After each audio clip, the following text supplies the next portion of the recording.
ಮುಕ್ಕೋಟಿ ದೇವತೆಗಳನ್ನು ಪೂಜಿಸುವಂತಹ ಹಿಂದೂ ಧರ್ಮದಲ್ಲಿ ಹನುಮನ ಪಾತ್ರ ಬಹಳ ಮುಖ್ಯವಾದದ್ದು.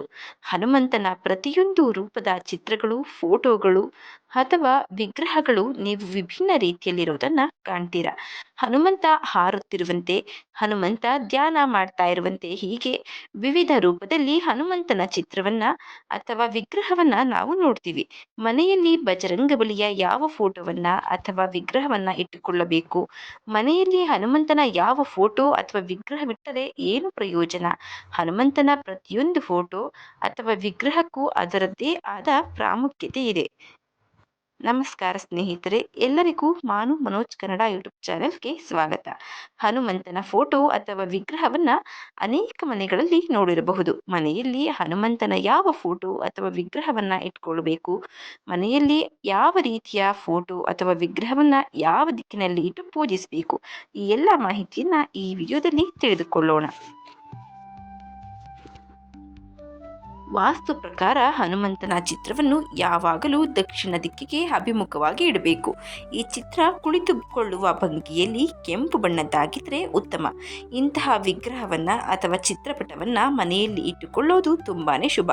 ಉತ್ತರ ದಿಕ್ಕಿಗೆ ಮುಖ ಮಾಡಿರುವ ಹನುಮಂತನ ಫೋಟೋ ಅಥವಾ ವಿಗ್ರಹವನ್ನ ಉತ್ತರಮುಖಿ ಹನುಮಂತನ ರೂಪವೆಂದು ಹೇಳಲಾಗುತ್ತೆ. ಈ ರೂಪವನ್ನ ಪೂಜಿಸೋದ್ರಿಂದ ಎಲ್ಲ ದೇವರುಗಳ ಮತ್ತು ದೇವತೆಗಳ ಅನುಗ್ರಹವನ್ನ ಪಡೆಯಬಹುದು. ಇನ್ನು ಹನುಮಂತನ ವಿಗ್ರಹ ಅಥವಾ ಚಿತ್ರವನ್ನ ಯಾವ ದಿಕ್ಕಿನಲ್ಲಿ ಇಡಬೇಕು? ವಾಸ್ತು ಪ್ರಕಾರ ಹನುಮಂತನ ಚಿತ್ರವನ್ನ ಯಾವಾಗಲೂ ದಕ್ಷಿಣಾಭಿಮುಖವಾಗಿ ಇಡಬೇಕು. ಈ ಚಿತ್ರ ಕುಳಿತುಕೊಳ್ಳುವ ಭಂಗಿಯಲ್ಲಿ ಕೆಂಪು ಬಣ್ಣದ್ದಾಗಿರಬೇಕು. ಹನುಮಂತನ ದಕ್ಷಿಣಾಭಿಮುಖವಾಗಿರುವ ಚಿತ್ರವು ಹೆಚ್ಚು ಮಂಗಳಕರ, ಏಕೆಂದರೆ ಹನುಮಂತನು ಈ ದಿಕ್ಕಿನಲ್ಲಿ ತನ್ನ ಪ್ರಭಾವವನ್ನು ಹೆಚ್ಚು ತೋರಿಸ್ತಾನೆ ಎನ್ನುವ ನಂಬಿಕೆ. ಹನುಮಂತನ ಚಿತ್ರವನ್ನು ಹಾಕಿದಾಗ ದಕ್ಷಿಣದಿಂದ ಬರುವ ಪ್ರತಿಯೊಂದು ದುಷ್ಟ ಶಕ್ತಿಯು ಹನುಮಂತನ ಫೋಟೋವನ್ನು ನೋಡಿದ ನಂತರ ದೂರ ಓಡಿ ಹೋಗುತ್ತೆ. ಇದರಿಂದ ಮನೆಯಲ್ಲಿ ಸಂತೋಷ, ಸಮೃದ್ಧಿ ಹೆಚ್ಚಾಗುತ್ತದೆ ಎನ್ನುವುದು ನಂಬಿಕೆ. ಇನ್ನು ಪಂಚಮುಖಿ ಹನುಮ.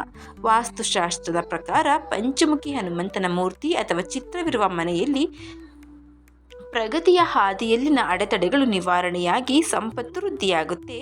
ಆದರೆ ಈ ಫೋಟೋವನ್ನು ಮನೆಯಲ್ಲಿ ಹಾಕುವಾಗ ಹನುಮಂತನ ಮುಖವು ನೈಋತ್ಯ ದಿಕ್ಕಿನಲ್ಲಿರಬೇಕು. ಇನ್ನು ರಾಮ ದರ್ಬಾರ್. ನೀವು ಲಿವಿಂಗ್ ರೂಮಿನಲ್ಲಿ ಶ್ರೀರಾಮ ದರ್ಬಾರ್ನ ಫೋಟೋವನ್ನು ಹಾಕಬೇಕು. ರಾಮ ದರ್ಬಾರ್ ಫೋಟೋ ಅಥವಾ ವಿಗ್ರಹದಲ್ಲಿ ಹನುಮಂತನು ರಾಮನ ಪಾದದ ಬಳಿ ಕುಳಿತಿರ್ತಾನೆ. ರಾಮ ದರ್ಬಾರ್ ಫೋಟೋ ಅಥವಾ ವಿಗ್ರಹವನ್ನು ಮನೆಯಲ್ಲಿಡೋದ್ರಿಂದ ಜೀವನದ ಎಲ್ಲ ತೊಂದರೆಗಳು ದೂರವಾಗುತ್ತವೆ. ಮನೆಯಲ್ಲಿ ಹನುಮಂತನು ಪರ್ವತವೆನ್ನೆತ್ತುವ ಫೋಟೋ ಅಥವಾ ವಿಗ್ರಹ ಮನೆಯಲ್ಲಿದ್ದರೆ ನೀವು ಧೈರ್ಯ ಮತ್ತು ಶಕ್ತಿ ಹಾಗೂ ನಂಬಿಕೆ, ಜವಾಬ್ದಾರಿಯನ್ನು ಬೆಳೆಸ್ಕೊಳ್ತೀರಾ ಅಂತ ಅರ್ಥ.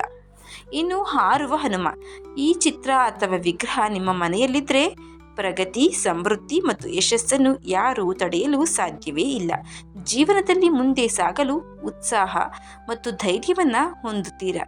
ನಿರಂತರವಾಗಿ ಯಶಸ್ಸಿನ ದಾರಿಯಲ್ಲಿ ಸಾಗ್ತೀರಾ ಅಂತರ್ಥ. ಇನ್ನು ರಾಮನ ಭಜನೆ ಮಾಡುತ್ತಿರುವ ಹನುಮಂತ. ಹನುಮಂತನ ಈ ಚಿತ್ರ ನಿಮ್ಮ ಮನೆಯಲ್ಲಿದ್ದರೆ ನಿಮ್ಮಲ್ಲಿ ಭಕ್ತಿ, ನಂಬಿಕೆ ಮೂಡುತ್ತೆ. ಈ ಭಕ್ತಿ ಮತ್ತು ನಂಬಿಕೆಯೇ ನಿಮ್ಮ ಜೀವನದ ಯಶಸ್ಸಿಗೆ ಆಧಾರ. ಇದರಿಂದ ನಿಮ್ಮಲ್ಲಿ ಏಕಾಗ್ರತೆ ಮತ್ತು ಶಕ್ತಿಯೂ ಹೆಚ್ಚುತ್ತೆ. ಇನ್ನು ಬಿಳಿ ಬಣ್ಣದ ಹನುಮಂತ.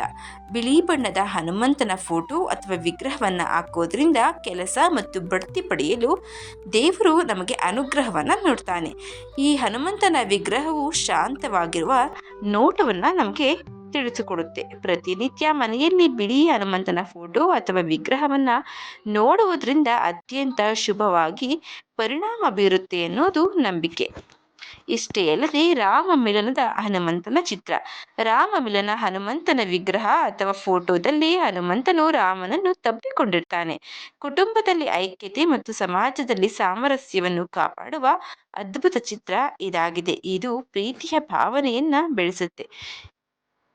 ಧ್ಯಾನ ಮಾಡ್ತಾ ಇರುವಂತಹ ಹನುಮಂತ. ಕಣ್ಣು ಮುಚ್ಚಿ ಧ್ಯಾನ ಮಾಡುತ್ತಿರುವ ಹನುಮಂತನ ವಿಗ್ರಹ ಅಥವಾ ಫೋಟೋವನ್ನ ನೀವು ನಿಮ್ಮ ಮನೆಯಲ್ಲಿ ಇಟ್ಟುಕೊಳ್ಳೋದ್ರಿಂದ ನಿಮ್ಮ ಮನಸ್ಸಲ್ಲಿ ಶಾಂತಿ, ಧ್ಯಾನ ಭಾವನೆಯನ್ನ ಬೆಳೆಸುತ್ತೆ.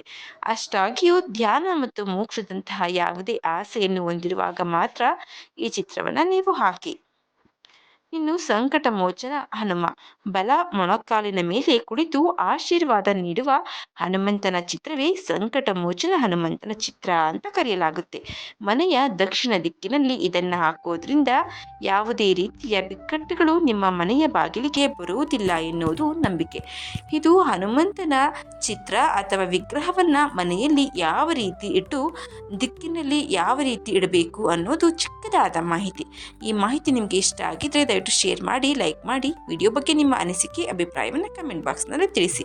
ಚಾನಲ್ನ ಇನ್ನೂ ಸಬ್ಸ್ಕ್ರೈಬ್ ಮಾಡ್ಕೊಂಡು ನೋಡ್ತಾ ಇದ್ದರೆ ದಯವಿಟ್ಟು ಸಬ್ಸ್ಕ್ರೈಬ್ ಮಾಡಿಕೊಂಡು ನೋಡಿ. ಧನ್ಯವಾದಗಳು.